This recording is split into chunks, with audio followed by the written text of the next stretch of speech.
আসসালামু আলাইকুম। আমি আজকে আপনাদের সাথে একটি ভিন্ন স্টাইলে করলা ভাজি শেয়ার করব।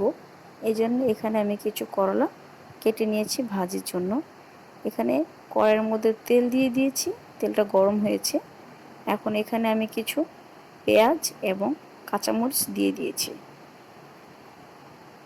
এটাকে একটু নেড়ে চেড়ে নেব।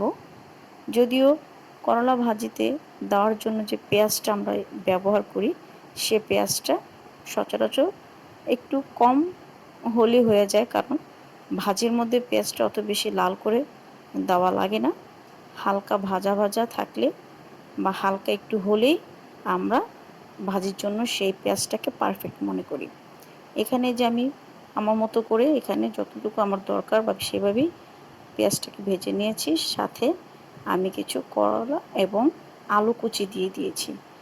করলাটা শুধু দিলে অনেক সময় দেখা যায় একটু তেতো লাগে, এজন্য আমি কিছু আলু কুচি করে দিয়েছি যাতে করে তেতোটা কম লাগে।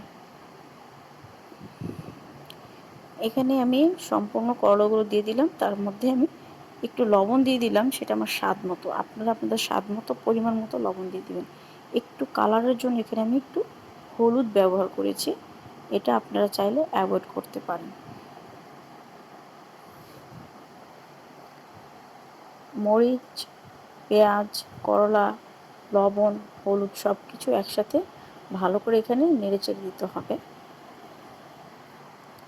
ভালো করে নাড়তে হবে যাতে করে সম্পূর্ণ সাইড থেকে কলাটা নেড়ে দিতে হবে।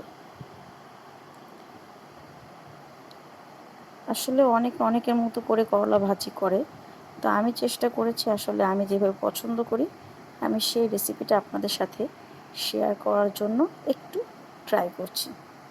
জানি না কেমন হবে, বলতে পারছি না, তবে চেষ্টা করছি। এ পর্যায়ে আমি একটু ঢাকনা দিয়ে ঢেকে দেব।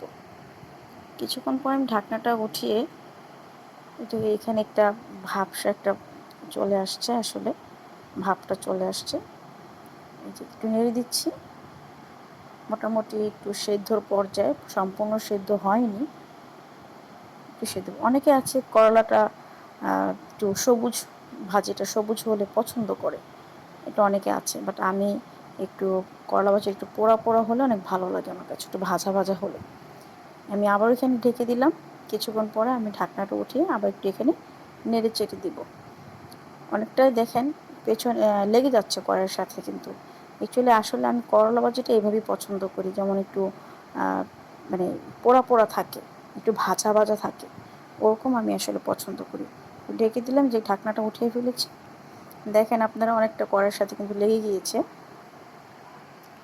এই করলা ভাজিটা খেতে আসলে অনেক টেস্টি, অনেক ভালো লাগে, আমার কাছে অনেক বেশি ভালো লাগে। আপনারা ট্রাই করে দেখবেন আপনাদের আসলে কেমন লাগে। আমার করলা ভাজি হয়ে গেছে, আমি যে নামিয়ে ফেলেছি। যে এখানে দেখেন একটু কিন্তু ভাজা ভাজা হয়ে গেছে আলুগুলো, তারপর হচ্ছে কিছু করলা ভাজা ভাজা হয়ে গেছে। এটা খেতে আসলে অনেক টেস্টি, গরম ভাত দিয়ে করলা ভাজি সেই স্বাদ, অনেক মজা লাগে। আপনারা খেয়ে দেখবেন, আর অবশ্যই আমার চ্যানেলটি সাবস্ক্রাইব